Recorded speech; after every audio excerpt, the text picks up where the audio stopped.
Buongiorno, bentornato. Ciao tifoso bianconero, domingo dia 14 de setembro e hoje é o pós, eu tô até um pouco rouco, né? É o jogo, não é o pós-jogo que nós já fizemos ontem, hoje é o dia depois, il giorno dopo. Antes disso, peço a vocês que ativem o sino, espalhe para os seus amigos sobre o canal do Finestra Bianconera, né? E vai ser muito bacana, porque o intuito é fazer com que outros juventinos ou simpatizantes nesse espaço possam comentar e falar sobre a nossa amada Juventus e, evidentemente, como aqui você sempre sai ganhando, participar de sorteios que vamos fazer ao longo deste campeonato, desta temporada, e tem que ser inscrito, porque sendo inscrito, o sino vai tocar e você vai saber quando e quais serão os devidos sorteios. Muito bem, ragazzi, vocês viram aí que no meu semblante eu ainda estou muito contente pela vitória de ontem, mas um pouco mais racional. É normal quando baixa a adrenalina a gente comentar alguns pontos que eu até falei ontem no vídeo e eu vou aprofundar isso com vocês. Estou aqui, hoje é um vídeo raiz, ragazzi. Raiz, primeiro que eu trago vocês, só por isso eu mereço um like, eu trago vocês aqui bem no coração do centro histórico. Olha no fundo o mar, né? Então, ali no fundo tem um restaurante, daqui a pouco vão abrir o restaurante. Então as escadarias, só por esse giro turístico eu já mereço um like. E é um vídeo raiz por quê? Só porque a gente está no centro histórico? Não, não. Olha a montanha lá no fundo, que belo. Porque é o jornal de papel que eu gostaria de mostrar para vocês. A capa do Tuttosport, fazendo aqui uma paródia, né, com o hino dos infelizes, Pazza Juve Mala. Vai ter que dormir com essas interistas, né? E aqui na capa o Adzic comemorando o gol. Tá pegando aí? Tô com o reflexo aqui, tá pegando, muito bem, né? Então é o Tuttosport, né? Esse dia depois, essa vitória. E os pontos importantes, é um vídeo rápido, tá? Os pontos importantes que eu queria dizer depois da partida, uma das pessoas que me informa, um grande amigo meu, que é um dos informantes aqui do canal, informantes que eu digo de bastidores mesmo, falou para mim que a vitória não foi merecida, porque fomos dominados pela Inter e, evidentemente, além disso, falou que não se sentia contente pela vitória. Colocou uns pontos, falou que não pode ter apenas um atacante lá na frente, que tinha que ter 2 pontos, isso a gente falou no vídeo. E eu concordei em alguns pontos e discordei principalmente quando ele falou que não se sentia contente. Eu entendi o raciocínio dele, eu conheço já ele há mais de 20 anos. Ele quis dizer o seguinte, né? Ele é uma pessoa muito correta, muito justa. Então ele quis dizer que, pô, a gente não merecia vencer, vou ficar feliz por quê? Mas eu falei para ele, concordo com a questão de ter só um atacante, do Vlahovic ficar isolado, concordo que a gente não pode ter medo de querer vencer o jogo quando está ganhando, e com as outras coisas que ele, com o possesso de bola, que tinha que ter mais domínio nos nossos territórios, e que a Inter dominou a maior parte do jogo, concordo com ele. Mas não concordo de não ficar feliz, não ficar contente, porque quando se ganha desses caras, aí eu fiz ele lembrar entre aspas, né, ele é mais velho, sobre 2006, sobre o Gravina e tudo mais. E aí ele falou, tá certo, Mário, estou de acordo com você, realmente também estou contente, não foi bem isso que eu quis dizer, né? E os pontos que eu queria dizer é o seguinte, são 2 coisas interessantes. Primeiro, recapitulando a parte ruim da partida, né? A gente tá feliz pra caramba porque ganhamos deles, né? Vencer um derby é sempre especial, mas nós, quando jogamos no nosso território, na nossa casa, a gente tem que se impor.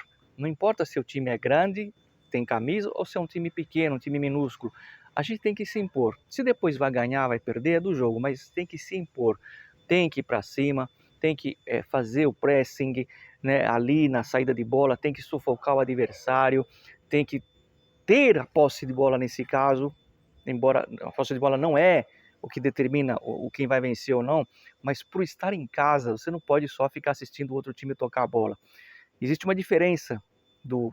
Um rapaz comentou hoje aqui do alegrismo, acho que foi o César, o Japa, um abraço para você, César. Ele tem razão, o César, mas tem uma diferença do você vencer por cortomuso, né, de 1-0, 2-1, sabendo jogar com o resultado no braço e sabendo se defender, e o que o Tudor fez ontem. O que o Tudor fez ontem não foi o que o Alegre fazia, porque o Alegre, quando estava ganhando por 1-0, ele tinha a posse de bola, ele só cozinhava o jogo, ele não ia para o ataque, e sabia ter a defesa bem postada, né? Que ontem foram 2 gols, 2 vacilos de toda a defesa. Então, é diferente. O Tudor não teve esse dom que o Alegre tinha de ter a posse de bola e saber sofrer, tá? Então, esse é o primeiro ponto. A gente tem que, nos nossos domínios, no nosso estádio, sufocar o adversário, seja a Inter, seja o Milan, seja a Cremonese, seja o Cagliari, o Sassuolo, não importa.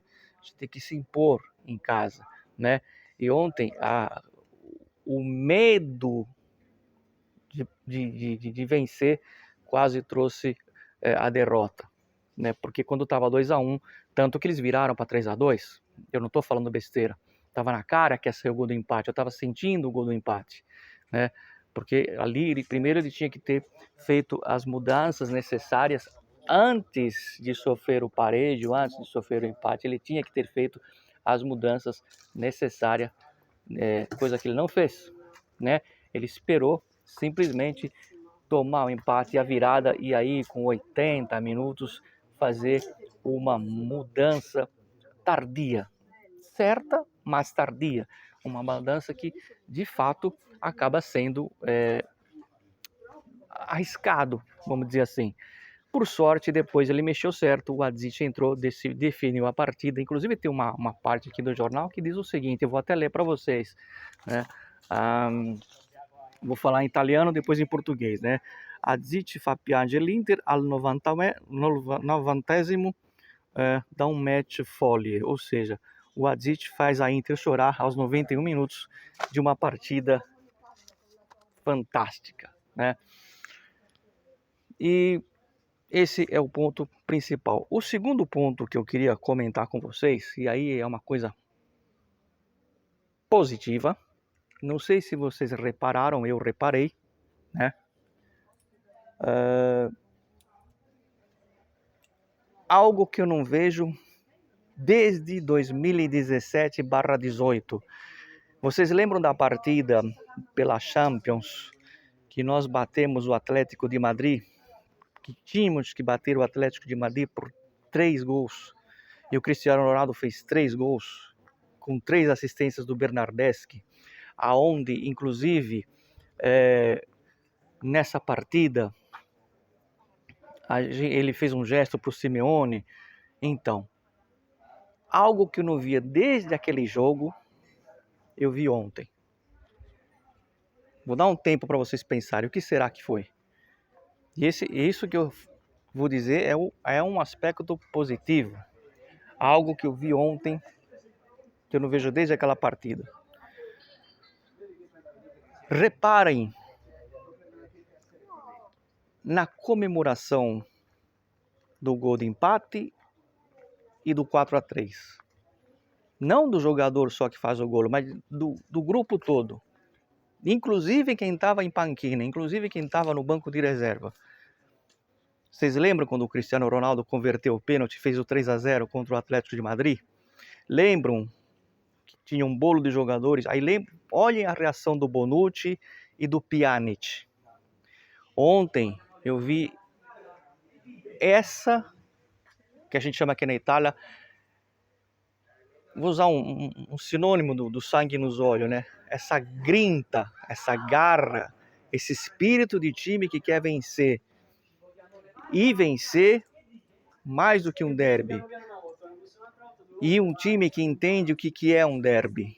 Até o Pensolho entrou na comemoração, como se ele estivesse em campo, né? Isso eu vi ontem e achei muito positivo.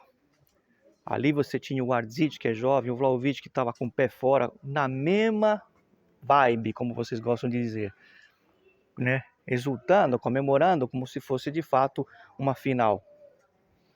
Desde 2017, 18, desde aquela partida contra o Madrid, o Atlético, que eu não vejo esse tipo de exultação, esse tipo de entusiasmo no time da Juventus, nos jogadores do grupo. Isso daí é um ponto não positivo, muito positivo. Quantas e quantas vezes na última temporada nós falamos de jogadores sem espírito, sem alma, e que não sabe o que significa jogar na Juventus e que não sabe o que significa jogar partidas como o derby. Então isso daí é muito importante. Parece um detalhe besta, mas não é.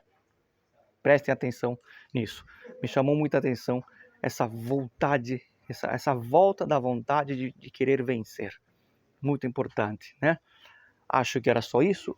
Repito, o Tudor não pode ficar só tentando segurar o resultado num clássico. Tinha que ter mexido antes. Consertou, mexeu depois certo.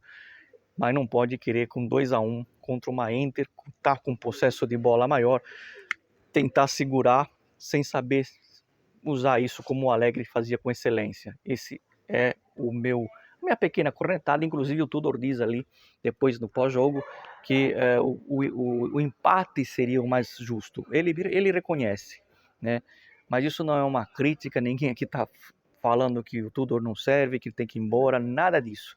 É uma observação que a gente tem que fazer depois que baixa a adrenalina dessa belíssima vitória da Juventus. E agora, muita atenção, porque vamos até Verona, não vamos lá só ver a Julieta do balcão. Temos que ganhar do Verona, porque essas partidas contra esses times é o divisor de águas para a luta pelo título. Ontem, como eu disse, se tivesse empatado, é um clássico, é um resultado normal. O que não pode é perder ponto, deixar pontos contra equipes menores, como, por exemplo, o Verona, e não será um jogo fácil, tá? Bom, ponto final na Finestra de hoje. Um ótimo domingo a todos vocês e, claro, sempre Forza Juve. Fino alla fine, um grande abraço a todos vocês. Obrigado a todos que mandaram mensagem pelo meu aniversário. E Pazza Juve, não, é uma blasfêmia tocar o hino, a melodia da Inter com a palavra Juventus. Eu deixo vocês aqui, ó, com essa imagem do Ardzic. Ciao ragazzi, ci vediamo, like no Finestra.